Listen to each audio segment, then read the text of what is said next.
இன்றைய தினமும் இஸ்ரேலிய பிரதமர் பெஞ்சமின் நெத்தன்யாகுவினுடைய இல்லத்தை நோக்கி, வீட்டை நோக்கி தாக்குதல்கள் நடத்தப்பட்டிருக்கிறது. இதுதான் பெஞ்சமின் நெத்தன்யாகுவினுடைய வீடு. பாலஸ்தீன மக்களுக்கு நியாயம் செய்ய போய், பாலஸ்தீன மக்களை அழிக்க போய், பாலஸ்தீனத்தை அபகரிக்க போய், தங்கள் கைப்பற்றி வைத்திருக்கக்கூடிய பகுதிகள் எவ்விதத்திலும் பாதுகாப்பற்றவை என்று இஸ்ரேலியர்களே, யூதர்களே பயந்து நடுங்கி வெளிநாடுகளுக்கு ஓடுகிற நிலையை தோற்றுவித்திருக்கிறார் நெத்தன்யாகு என்கிற விமர்சனம் தான் இந்த செய்திகளுக்கு மத்தியில் இன்றைக்கு இறுதியாக வெளியாகி இருக்கக்கூடிய ஒரு செய்திதான்.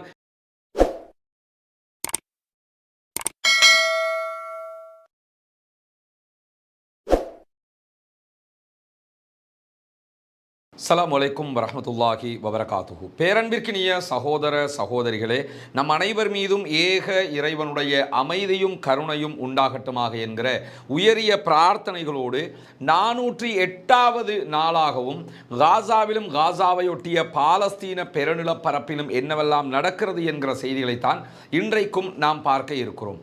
இன்றைக்கு வெளியாகி இருக்கக்கூடிய செய்திகளை பொறுத்தவரையில் மிக முக்கியமாக காசாவில் நடைபெற்று வரக்கூடிய இஸ்ரேலிய ஆக்கிரமிப்பு பயங்கரவாத இராணுவத்தினுடைய தாக்குதல்கள் தொடர்பான செய்திகள் வெளியாகி இருக்கிற அதே நேரம் கடந்த 3 வாரங்களுக்கு மேலாக இஸ்ரேலிய ஆக்கிரமிப்பு பயங்கரவாத இராணுவத்திற்கு எதிராக பாலஸ்தீனத்திற்கு ஆதரவாக லெபனானிலிருந்து செயல்பட்டு வரக்கூடிய ஹெஸ்புல்லா படைப்பிரிவினுடைய தாக்குதல்கள் உக்கிரமடைந்திருக்கிறது, அகோரமான தாக்குதல்களாக மாறி இருக்கிறது என்கிற செய்திகளையும், எப்படியெல்லாம் அவர்கள் தாக்குதல்களை தொடருகிறார்கள் என்பது போன்ற செய்திகளையும் இன்றைக்கு நாம் விரிவாக பார்க்க இருக்கிறோம். குறிப்பாக இன்றைக்கு அதிகாலை வெளியாகி இருக்கக்கூடிய கவலைக்குரிய ஒரு செய்தி என்னவென்று சொன்னால், சுமார் 96 பாலஸ்தீன அப்பாவி சகோதரர்கள் கொல்லப்பட்டிருக்கிறார்கள், ஷஹீதாகி இருக்கிறார்கள் என்கிற கவலைக்குரிய செய்திதான் அந்த செய்தி.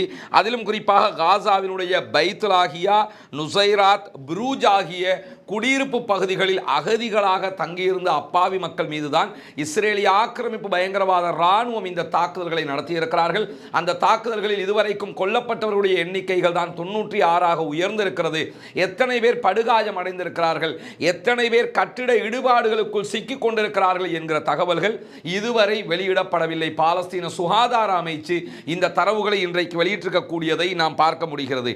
காசாவில் போர் நிறுத்தம் உண்டாக்கப்பட வேண்டும் என்பதிலே பலதரப்பாரும் பலவிதமான பேச்சுவார்த்தைகளை நடத்தி வருகிற அதே நேரத்தில் இன்றைக்கு வெளியாகி இருக்கக்கூடிய சில செய்திகள் என்று பல ஊடகங்களும் குறிப்பாக யூடியூப்ல செய்தி சொல்லக்கூடிய சில பேர் சொல்லியிருக்கக்கூடிய ஒரு செய்திதான், பாலஸ்தீன போராளிகள் குழுக்கள் உடனடியாக யுத்த நிறுத்தத்திற்கு தாங்கள் தயார் என்று அறிவித்திருக்கிறார்கள் என்கிற செய்தி. இந்த செய்தியை பொறுத்தவரையில் இந்த செய்தி கடந்த வெள்ளிக்கிழமை, வியாழக்கிழமை இரவு வெளியான செய்தி. அதிலும் குறிப்பாக அந்த செய்தியிலும் பாலஸ்தீன விடுதலை போராட்ட அமைப்பினுடைய செய்தி தொடர்பாளர் பஸ்ஸாம் நாயிம் அவர்கள் மிக தெளிவான செய்திகளை தான் சொல்லியிருக்கிறார். நிரந்தர யுத்த நிறுத்தம் ஏற்படுத்தப்பட வேண்டும், காசா உள்ளிட்ட பாலஸ்தீனத்தின் அனைத்து பகுதிகளிலிருந்தும் இஸ்ரேலிய ராணுவம் வெளியேற்றப்பட வேண்டும், அதே நேரத்தில் பணைய கைதிகள் விடுதலை செய்யப்பட வேண்டுமாக இருந்தால் எங்களுடைய அனைத்து கைதிகளையும், சிறைப்பிடித்திருக்கக்கூடியவர்களையும் நீங்கள் விடுதலை செய்ய வேண்டும், அதே போன்று காசாவுக்குள் மீண்டும் தேவையான பொருட்கள் உள்ளே வருவதற்கான அனுமதியும், காசாவை மீள்கட்டுமானம் செய்வதற்குரிய அனைத்து உடன்பாடுகளையும் நீங்கள் எட்டுவதற்கு தயாராக இருக்க வேண்டும். இப்படியான ஒரு யுத்த நிறுத்தத்திற்கு தயார் என்றால் நாங்கள் எப்போதும் தயார் என்கிற அவர்களுடைய மிக தெளிவான கொள்கை கோட்பாட்டோடு அதே வழியை பயன்படுத்தி ஏற்கனவே அவர்களுடைய தலைவர்கள் எதை சொன்னார்களோ அதைத்தான் பஸ்ஸாம் நாயிமும் சொல்லியிருக்கிறாரே தவிர இன்றைக்கு எந்த விதமான சீஸ்ஃபயர் பேச்சுவார்த்தைகளும் ஏற்படுத்தப்படவில்லை. அது தொடர்பாக வெளியாகி இருக்கக்கூடிய செய்திகள் கடந்த வியாழக்கிழமை இரவு வெளியான செய்திகள் தான் இன்றைக்கு பல பேர் சொல்லிக் கொண்டிருக்கிறார்கள் என்பதையும் இந்த இடத்திலே நீங்கள் புரிந்து கொள்ளுங்கள். அதே நேரத்தில் இன்றைக்கு வெளியாகி இருக்கக்கூடிய இன்னும் ஒரு முக்கியமான செய்தி தான், இதுவரைக்கும் பாலஸ்தீன விடுதலை போராளிகளுடைய தாக்குதல்கள் ஆரம்பிக்கப்பட்டு 408வது நாட்களை நாம் தாண்டி கொண்டிருக்கிற நேரத்தில் தொடர்ந்து இஸ்ரேலை விட்டு வெளியேறக்கூடியவர்களுடைய எண்ணிக்கை அதிகரித்துக் கொண்டே இருக்கிறது. தொடர்ந்து வெளியேறியவர்களுடைய எண்ணிக்கை இன்றைக்கு வெளியாகி இருக்கிறது. சுமார் 7 லட்சம் பேர் இஸ்ரேலை விட்டு வெளியேறி இருக்கிறார்கள். அதே நேரத்தில் இவர்கள் வெளியேறியவர்கள் நாட்டை விட்டே நாட்டில் பாதுகாப்பு இல்லை என்று வெளியேறியவர்களுடைய செய்திகள் தான் இந்த செய்திகள். அதே மாதிரி காசாவில் நடக்கக்கூடிய யுத்தத்தின் காரணமாக காசாவுக்கு ஆதரவாக லெபனானிய போராளிகளுடைய தாக்குதலை தாங்க முடியாமல் வடக்கு இஸ்ரேல் பகுதிகளில் இருந்து கலீலி, அப்பர் கலீலி, கிரியாத் ஷமோனா உள்ளிட்ட பகுதிகளில் இருந்து கிட்டத்தட்ட 22 லட்சம் பேர் அகதிகளாக வெளியேறி இருக்கிறார்கள். அந்த 22 லட்சம் பேரும் மீண்டும் குடியேற முடியாமல் தவித்துக் கொண்டிருக்கக்கூடிய நேரத்தில் தான் 7 லட்சத்துக்கு மேற்பட்டவர்கள் நாட்டை விட்டே விரண்டு ஓடிவிட்டார்கள். இஸ்ரேல் பாதுகாப்பான பூமி இல்லை என்று அவர்கள் நம்புகிறார்கள் என்கிற செய்திகளும் வெளியாகி இருப்பதை நாம் பார்க்க முடியும். பாலஸ்தீன மக்களுக்கு அநியாயம் செய்ய போய், பாலஸ்தீன மக்களை அழிக்க போய், பாலஸ்தீனத்தை அபகரிக்க போய் தங்கள் கைப்பற்றி வைத்திருக்கக்கூடிய பகுதிகள் எவ்விதத்திலும் பாதுகாப்பற்றவை என்று இஸ்ரேலியர்களே, யூதர்களே பயந்து நடுங்கி வெளிநாடுகளுக்கு ஓடுகிற நிலையை தோற்றுவித்திருக்கிறார் நெதன்யாகு என்கிற விமர்சனம் தான் இஸ்ரேலுக்குள் இஸ்ரேலிய பத்திரிகைகளாலேயே தொடர்ந்து முன்வைக்கப்படக்கூடிய விமர்சனமாக மாறி இருக்கிறது. அதே போன்று இன்றைக்கு வெளியாகி இருக்கக்கூடிய இன்னும் ஒரு முக்கியமான செய்தி தான், மீண்டும் இன்றைய தினமும் இஸ்ரேலிய பிரதமர் பெஞ்சமின் நெதன்யாகுவினுடைய இல்லத்தை நோக்கி, வீட்டை நோக்கி தாக்குதல்கள் நடத்தப்பட்டிருக்கிறது. இதுதான் பெஞ்சமின் நெதன்யாகுவினுடைய வீடு. பெஞ்சமின் நெதன்யாகுவினுடைய வீட்டை நோக்கி இன்றைய தினம் மிக தெளிவாக 2 ஃபிளாஷ் குண்டு தாக்குதல்கள் நடத்தப்பட்டிருக்கிறது. இந்த ஃபிளாஷ் குண்டு தாக்குதல்களை நடத்தியது யார் என்பதை யாரும் இதுவரைக்கும் பொறுப்பேற்கவில்லை என்று இஸ்ரேலிய ஆக்கிரமிப்பு பயங்கரவாத ராணுவம் அறிவித்திருக்கிறது. ஃபிளாஷ் குண்டுகளை பொறுத்தவரையில் இவை ட்ரோன் மூலமாக நடத்தப்பட்ட தாக்குதல் அல்ல என்பதையும் அவர்கள் தெரிவித்திருக்கிறார்கள். ட்ரோன் மூலமாக தாக்குதல் நடத்தப்பட்டிருந்தால் ஒன்றோ லெபனானில் இருந்து அல்லது பாலஸ்தீன பகுதிகளில் இருந்து தாக்குதல் நடத்தப்பட்டிருக்கலாம். ஆனால் ஃபிளாஷ் குண்டு தாக்குதல் அந்த பகுதிகளில் இருந்து யார் சார்பாகவோ தாக்குதல் நடத்தப்பட்டிருக்கிறது என்பதுதான் இன்றைக்கு ஷின்பத்தினுடைய இஸ்ரேலுக்குள்ளே இருக்கக்கூடிய இஸ்ரேலிய உள்நாட்டு உளவு பிரிவினுடைய தகவலாக இருக்கிறது.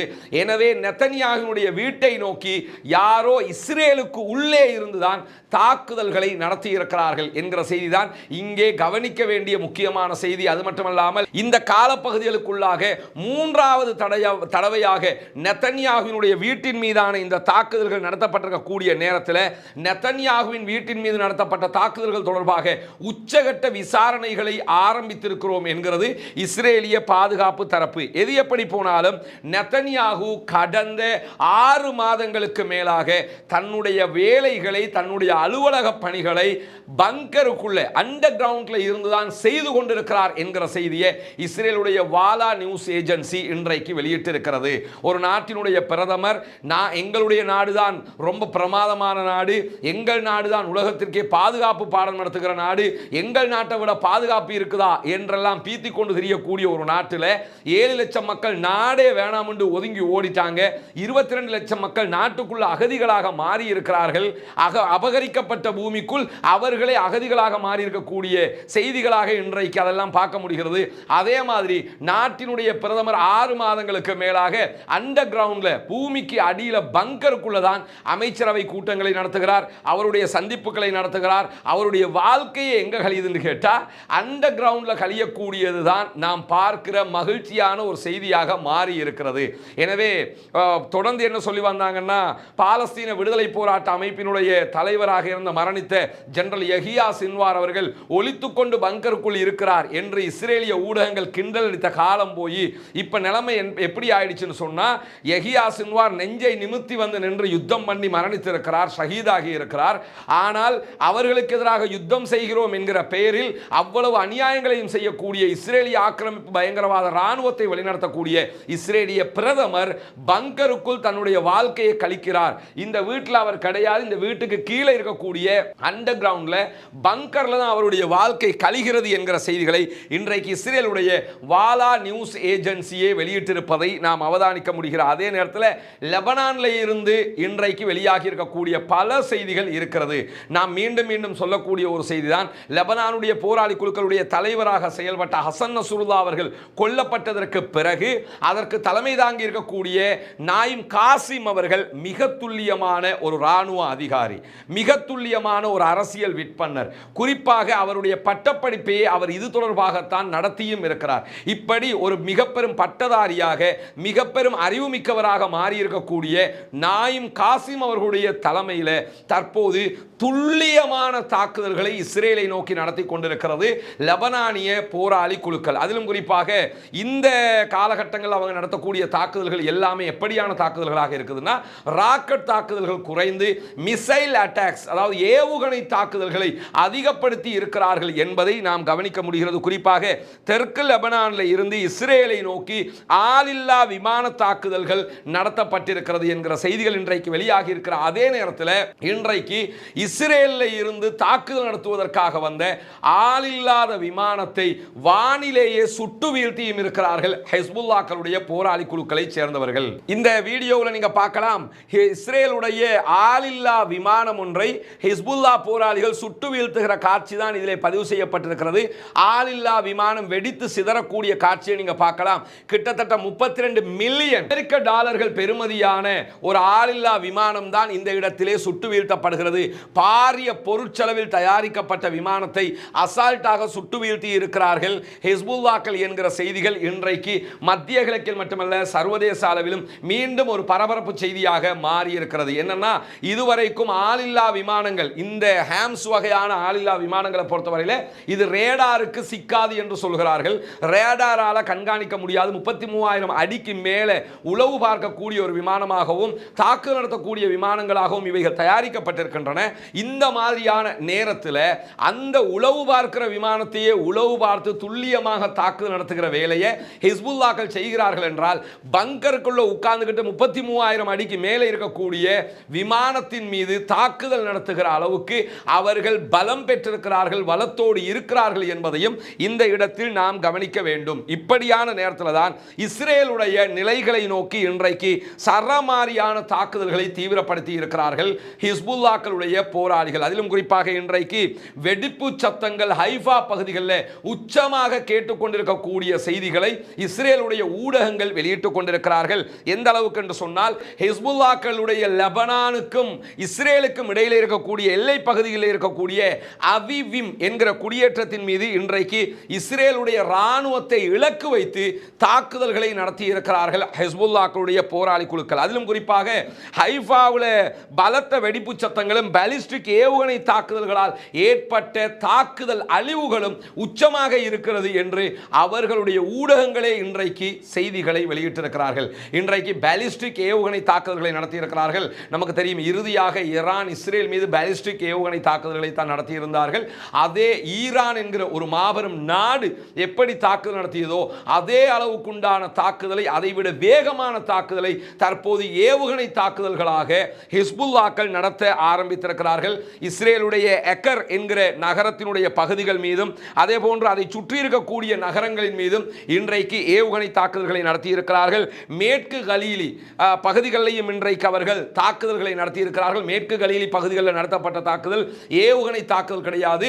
அந்த தாக்குதல் ஆளில்லா விமான தாக்குதல் என்று வரைமுறை செய்யப்பட்டிருக்கக்கூடிய நேரத்தில் இன்றைக்கு இஸ்ரேலி டைம்ஸ், இஸ்ரேலுடைய ஹயோம், இஸ்ரேலுடைய எடியோ தஹரனோத் போன்ற பத்திரிகைகள், ஹாரெட்ஸ் போன்ற பத்திரிகைகள், ஊடகங்கள் வெளியிட்டிருக்கக்கூடிய ஒரு முக்கியமான செய்தி என்னன்னு கேட்டா, ஆக்கிரமிக்கப்பட்ட பாலஸ்தீனத்தினுடைய பகுதிகள், இஸ்ரேலுடைய பகுதிகள் மீது 130க்கு மேற்பட்ட பாலிஸ்டிக் ஏவுகணை தாக்குதல்களை ஹெஸ்புல்லாக்கள் இன்றைக்கு இஸ்ரேல் மீது நடத்தி இருக்கிறார்கள். இதெல்லாம் நினச்சி கூட பார்க்க முடியாது. ஏன் நினச்சி கூட பார்க்க முடியாதுன்னு சொன்னால், ஈரான் மாதிரி ஒரு நாடு இப்படியான தாக்குதல்களை நடத்தினா அது ஆச்சரியப்படுறதுக்கு இல்லை. ஆனால் ஹிஸ்புல்லாக்களை பொறுத்தவரையில் அவர்கள் ஒரு நாட்டினுடைய ரெப்ரசன்டேட்டிவ் கிடையாது, ஒரு நாட்டை வழிநடத்துகிறவர்கள் கிடையாது. அவர்களை சர்வதேச நாடுகளே ஒரு ஆயுத குழுவாகத்தான் பார்த்து கொண்டிருக்கிறது. ஏற்கனவே நம்ம பலமுறை சொல்லியிருக்கிறோம், உலகத்திலேயே ஏவுகணை பலம் கொண்ட முதல் 5 நாடுகளில் நாடே இல்லாமல் இணையக்கூடிய ஒரே குழு யாருன்னு சொன்னா ஹிஸ்புல்லாக்கள். அமெரிக்கா இருக்கிறது, பிரித்தானியா இருக்கிறது, ஜெர்மன் இருக்கிறது, இந்த நாடுகளுடைய சீனா இருக்கிறது. இந்த நாடுகளுடைய பட்டியலில் இணையக்கூடிய ஒரு பகுதியாக ஹிஸ்புல்லாக்கள் இருக்கிறார்கள். ஏற்கனவே அவங்க அறிவிச்சிருக்கிறாங்க, 2 லட்சத்துக்கு மேற்பட்ட ஏவுகணைகள் எங்களிடத்தில் இருக்கிறது என்று சொல்லி இருக்கிறார்கள். இப்பதான் ஏவ ஆரம்பிச்சிருக்கிறாங்க. 130 ஏவுகணைகள் இன்றைக்கு எங்களை தாக்கி இருக்கிறது என்று சொல்லி இருக்கிறார்கள். ஆனால் ஹிஸ்புல்லாக்கள் எத்தனை ஏவுகணை தாக்கல் நடத்தினோம்ங்கிறது அவங்க இன்னைக்கு அறிவிக்கல, இதுவரைக்கும் இனிமே தான் அறிவிக்கலாம். இஸ்ரேலே 130 ஏவுகணை தாக்குதல் என்று சொல்றானா இருந்தா அப்ப எத்தனைய ஹிஸ்புல்லாக்கள் ஏவி இருக்கக்கூடும் என்பதை நாம் இங்கே கவனிக்க வேண்டும். அயன்டோம் வச்சிருக்கிறோம். அதே மாதிரி இந்த தேட் இன்னொன்று புதுசாக கொண்டு வந்தாங்க அமெரிக்காவில் இருந்து, இந்த பாலிஸ்டிக் ஏவுகணையை தடுக்கிறதுக்குண்டே கொண்டு வரப்பட்டது. இதையெல்லாம் வச்சிருக்கிறோம் என்று சொன்னாங்க. ஆனால் இன்னைக்கு நிலைமை என்னன்னா, ஐடிஎஃபினுடைய இஸ்ரேலி டிஃபென்ஸ் ஃபோர்ஸஸினுடைய தளங்களை போய் பார்த்தோம்னா நொடி கணக்கில் அவங்க மெசேஜ் போட்டுக்கிட்டே ஆட்டோமேட்டிக் மெசேஜ் வந்துகிட்டே இருக்கு. சைரன் ஒலி எழுப்பிக்கொண்டே இருக்கிறார்கள். எல்லா பகுதிகளில் இருக்கிற மக்களும் பூமிக்கு கீழே போயிருங்க, போய் ஒழிச்சுக்கிறங்க, எங்கள் மீது தாக்குதல்கள் நடத்தப்படுகிறது என்கிற அறிவிப்பை விடுத்துக்கொண்டே இருக்கிறார்கள். ஹைஃபா பத்தி எரிந்து கொண்டிருக்கிறது. அவர்களுடைய மற்ற நகரங்கள் மீதெல்லாம் இன்றைக்கு அக்கர் போன்ற நகரங்கள் மீதெல்லாம் அவர்கள் தாக்குதல்களை நடத்தி தீப்பற்ற வைத்துக் கொண்டிருக்கிறார்கள் என்கிற செய்திகள் வெளியாகி இருக்கக்கூடிய நேரத்தில் தான் ஹைஃபாவினுடைய தென்கிழக்கில் இருக்கக்கூடிய இஸ்ரேல் ராணுவத்துக்கு சொந்தமான எரிவாயு நிலையமாக இருக்கக்கூடிய நேச்சர் ரிசர்வ் மீது இன்றைக்கு லெபனானிய போராளி குழுக்கள் தாக்குதல் நடத்த ஆரம்பித்திருக்கிறார்கள். பல முறை படிச்சு சொன்னாங்க, நீங்க ஓவரா போனீங்கன்னா உங்களுடைய பொருளாதாரத்தின் மீதே குறிவைப்போம் என்று சொன்னார்கள். இவ்வளவு நாட்களாக ராணுவ தளங்கள் மீது தாக்குதல் நடத்தினாங்க. இரண்டாம் கட்டமாக குடியேற்றங்கள் மீது தாக்குதல் நடத்த ஆரம்பிச்சாங்க. மூன்றாம் கட்டமாக இஸ்ரேலுடைய பாதுகாப்பு தளங்கள் மீது தாக்குதல் நடத்த ஆரம்பிச்சாங்க. நான்காம் கட்டமாக இன்றைய தினம் இஸ்ரேலுடைய எரிவாயு நிலையத்தின் மீது தாக்குதல் நடத்தி இருக்கிறார்கள். எனவே எரிவாயு நிலையத்தின் மீதெல்லாம் கேஸ் சேவ் பண்ணக்கூடிய இடங்கள் மீதெல்லாம் இன்றைக்கு துல்லியமான தாக்குதல்களை அவர்கள் ஆரம்பித்திருக்கிறார்கள்.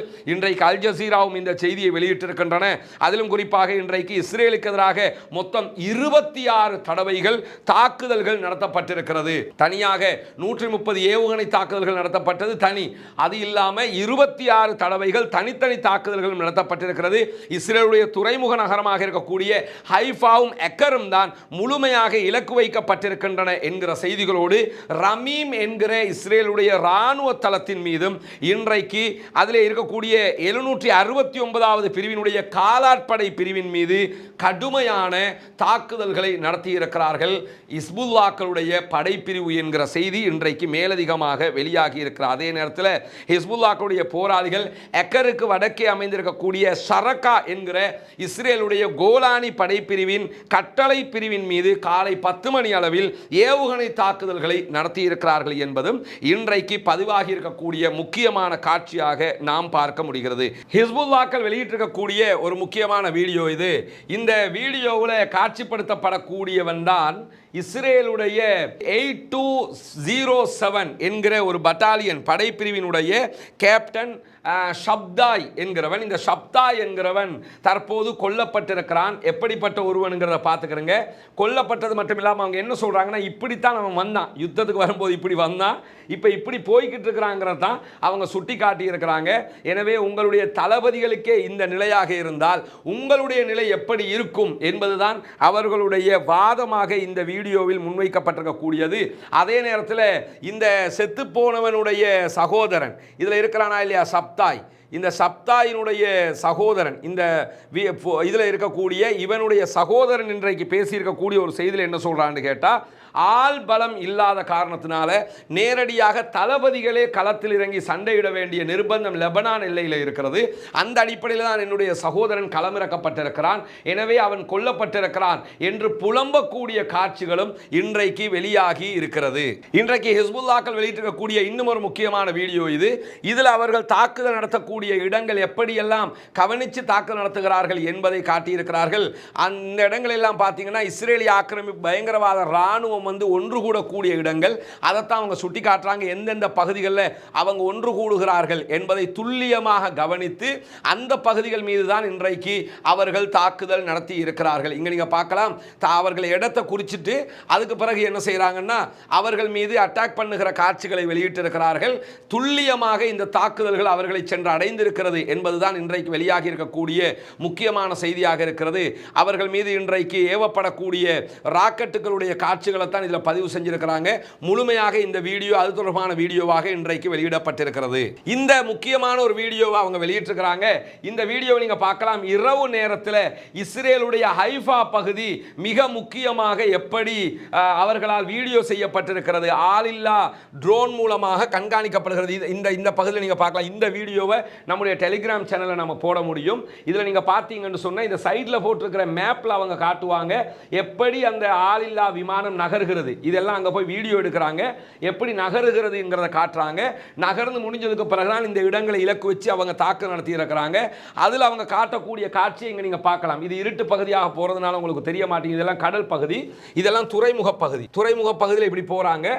இந்த பகுதிகள் எல்லாம் அங்கே காட்ட முடியும். இது ஒரு மொபைலில் நீங்கள் லேசாக பக்கத்தில் வச்சுக்கிட்டு பார்த்தீங்கன்னா விளங்கும் எப்படியான தாக்குதலுக்கு அவர்கள் திட்டமிட்டு இருக்கிறார்கள் என்று. இந்த இடத்துல இது நகருகிறது. இந்த ஆளில்லா விமானம் நகருகிற வீடியோ பண்ணக்கூடிய விமானம் ட்ரோன் நகருகிற காட்சி இருக்கிறது. அதுக்கப்புறம் அவங்க காட்டக்கூடியதை பாருங்க. அதாவது நகர்ந்ததற்கு பிறகு அவர்கள் ஏவுகணையை காட்டுறாங்க. இதுதான் பங்கருக்குள்ள இருக்கக்கூடிய ஏவுகணைகள். அந்த ஏவுகணைகள் மூலமாக தாக்குதல் நடத்தப்படக்கூடிய காட்சியை தான் அவர்கள் காட்டியிருக்கிறார்கள். பங்கருக்குள்ள ஆழமாக இருக்கக்கூடிய பங்கருடைய வாயில்கள் திறக்கப்பட்டு எப்படி ஏவுகணை தாக்குதல் நடத்தும். இது ராக்கெட் தாக்குதல் கிடையாது, சாதாரண ராக்கெட் தாக்குதல் கிடையாது, உச்சகட்ட ஏவுகணை தாக்குதல்களாக இது பதிவாகி இருக்கிறது. இங்க நீங்க பார்க்கலாம் எத்தனை ஏவுகணை தாக்குதல்கள் நடத்தப்படுகிறது என்பதை. அத்தனையும் அவர்கள் ஏற்கனவே காட்டிய பகுதிகள் மீது நடத்தப்பட்ட தாக்குதல்களாக இருக்கிறது. தொடர்ந்து அந்த வீடியோவில் அவர்கள் தாக்குதல் நடத்தக்கூடிய காட்சி தான் பதிவாகி இருக்கிறது. அதற்கு பிறகு அங்க போய் எப்படி ஹிட் ஆகி இருக்குது, அந்த இடங்களில் எப்படி போய் தாக்குதல் நடத்தி இருக்கிறது என்கிறத இந்த வீடியோவில் அவங்க பின்னாடி இணைச்சிருக்கிறாங்க. இங்க நீங்க பார்க்கலாம் இஸ்ரேலுடைய ஹைஃபா பகுதி வெடித்து சிதறக்கூடிய காட்சிகள் வெளியாகி இருக்கிறது. அவர்களுடைய எரிவாயு நிலையங்கள் மீதான தாக்குதலுடைய காட்சிகளையும் அதிலே வெளியிட்டு இருக்கிறார்கள். இன்றைக்கு இஸ்ரேலிய ஆக்கிரமிப்பு பயங்கரவாத ராணுவத்தின் மீது பாலஸ்தீன போராளிகள் நடத்தக்கூடிய ஸ்னைப்பர் அட்டாக் தாக்குதலுடைய காட்சிகள் தான் இங்கே வெளியிடப்பட்டிருக்கிறது. இந்த இடத்திலே நிற்கக்கூடியவர்கள் துல்லியமாக துரிபார்க்கப்பட்டு 2 பேரும் அளிக்கப்படுகிற காட்சிகள் இந்த வீடியோவில் பதிவு செய்யப்பட்டிருக்கிறது. இதே நேரத்தில் இன்றைக்கு வெளியாகி இருக்கக்கூடிய இன்னும் ஒரு முக்கியமான செய்தி தான் யமன்ல இருக்கக்கூடிய ஹூதிகளுடைய படைப்பிரிவும் யமனுடைய ராணுவ படைப்பிரிவும் இன்றைக்கு ஏகப்பட்ட ட்ரோன் தாக்குதல்களை இஸ்ரேலுடைய ஈலாது துறைமுக நகரத்தின் மீது நடத்தி இருக்கிறார்கள் என்கிற செய்திகள் வெளியாகி இருக்கிறது. அனைத்து தாக்குதல்களும் துல்லியமாக நடத்தப்பட்டிருக்கிறது. எந்த தாக்குதல்களும் வீண் போகவில்லை என்று சொல்லி இன்றைக்கு யமனுடைய ராணுவம் அறிவித்திருக்கக்கூடியதை நாம் அவதானிக்க முடியும். இந்த செய்திகளுக்கு மத்தியில் இன்றைக்கு இறுதியாக வெளியாகி இருக்கக்கூடிய ஒரு செய்தி தான் ஹிஸ்புல்லாக்களுடைய செய்தி தொடர்பாளர் ஊடக பேச்சாளர் முகமது அஃபீஃப் அவர்கள் சற்று நேரத்துக்கு முன்பதாக இஸ்ரேலிய ஆக்கிரமிப்பு பயங்கரவாத ராணுவத்தினுடைய வான்வழி தாக்குதல்களில் கொல்லப்பட்டிருக்கிறார் என்கிற செய்தி வெளியாகி இருக்கிறது. முகமது அஃபீஃப் அவர்களை பொறுத்தவரை ராணுவ செயல்பாட்டாளர் கிடையாது, அவர் ஊடக பேச்சாளர். அதிலும் ராணுவ ஊடக பேச்சாளர்லாம் கிடையாது, ஹிஸ்புல்லாக்களுடைய காமனாக செயல்படக்கூடிய ஊடக பேச்சாளராக செயல்பட்டவர். அவர் மீது அவரை இலக்கு வைத்து தான் இன்றைக்கு தாக்குதல் நடத்தி இருக்கிறார்கள். தேடி பார்த்திருக்கிறாங்க, ஹிஸ்புல்லாக்களுடைய தளபதிகள் மேலே இனிமேல் தாக்குதல் நடத்த முடியாமல் இருக்குது. எல்லாம் ரொம்ப கவனமாக செயல்படுற மாதிரி தெரியுது. எனவே சிவில் ஃபோர்ஸஸில் யாரெல்லாம் இருப்பாங்களோ, சிவில் செயல்பாடுகளில் யாரெல்லாம் இருப்பாங்களோ அவங்க மேலே தாக்குதல் நடத்துவோம் என்கிற வகையில் தான் தற்போது இவர் மீது முகமது அஃபீஃப் மீது தாக்குதல் நடத்தப்பட்டிருக்கிறது. ஊடக தளத்தில் இருக்கக்கூடிய அத்தனை பேரும் இந்த தாக்குதலை கண்டித்திருக்கிறார்கள். ஊடக செயல்பாடுகளுக்கு எதிரான ஒரு தாக்குதலாகவும் இந்த தாக்குதல் பார்க்கப்படுகிறது. எது எப்படி போனாலும் இஸ்ரேலுடைய அழிவு தொடர்ந்து நடந்து கொண்டே இருக்கிறது. இஸ்ரேல் தன் மீது ஏற்படுகிற அழிவுகளை மறைப்பதற்கு எவ்வளவு முயற்சி செய்தாலும் அதை மறைக்க முடியாத அளவுக்கு தற்போது ஹெஸ்புல்லாக்கள், அதே போன்று யமனில் இருக்கக்கூடிய ஹூதிகள், காசாவில் இருக்கக்கூடிய போராளி குழுக்கள் என்ற அத்தனை பேரும் தாம் தாக்குதல் நடத்துகிற வீடியோக்களை ஒட்டுமொத்தமாகவே வெளியிட்டு இவர்கள் மீது எவ்வளவு பாதிப்பு ஏற்படுகிறது என்பதையும் காட்டுகிற நிலையாக தற்போதைய நிலை மாறி இருக்கிறது. எனவே பாலஸ்தீனம் வெற்றி நோக்கி நகரும். கண்டிப்பாக அவர்கள் வெற்றி பெற போகிறார்கள் இன்ஷா அல்லாஹ். எத்தனை அழிவுகள் வந்தாலும் இறுதி வெற்றி போராளிகளுக்கே, இறுதி வெற்றி சுதந்திர போராளிகளுக்கே என்பதைத்தான் இங்கே நாம் ஆழமாக மனதிலே பதிக்க வேண்டும். எனவே பாலஸ்தீனம் சுதந்திரம் அடைய வேண்டும், பாலஸ்தீனம் வெற்றி பெற வேண்டும், பாலஸ்தீன மக்களுக்காக பிரார்த்தனை செய்ய மறந்து விடாதீர்கள். ஒவ்வொரு தொழுகைகளிலும் குனூத்து நாசிலாவை ஓத மறந்து விடாதீர்கள் என்கிற கோரிக்கைகளோடு ஜனநாயக ரீதியாக பாலஸ்தீன மக்களுக்காக தொடர்ந்தும் குரல் எழுப்புவோமாக என்கிற கோரிக்கைகளோடு முடித்துக் கொள்கிறேன். வாஹிர் தஅவானா அல்ஹம்துலில்லாஹி ரப்பில் ஆலமீன்.